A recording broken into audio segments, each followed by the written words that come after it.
ವಿಶ್ವದಲ್ಲಿ ಅತ್ಯಂತ ದುಬಾರಿಯಾದ ಪೆನ್ ಯಾವುದು ಅಂತ ನಾವು ಹುಡ್ಕಲು ಹೋದಾಗ ನಮಗೆ ಸಿಕ್ಕಿರೋದು ಫಾಲ್ಕರ್ ನಿಕೋಟನ್ಸ್ ಎಂಬ ಪೆನ್.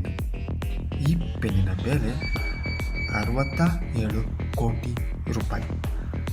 ಈ ಪೆನ್ನನ್ನು ಚೈನಾ ಎಂಬ ದೇಶದ ಶಿಂಘೈ ಎಂಬ ರಾಜ್ಯದಲ್ಲಿ 2020 ಹರಾಜನ್ನು ಮಾಡಲಾಗುತ್ತದೆ $8 ಮಿಲಿಯನ್ ಬೆಲೆಗೆ. ಅಂದರೆ ಇವಾಗಿನ ಸಮಯದಲ್ಲಿ ಇದರ ಬೆಲೆ 800 ಕೋಟಿ ರೂಪಾಯಿ.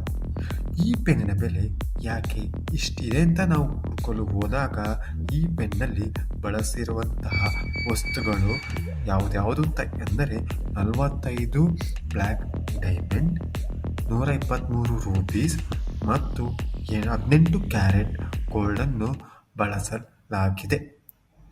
ಧನ್ಯವಾದ.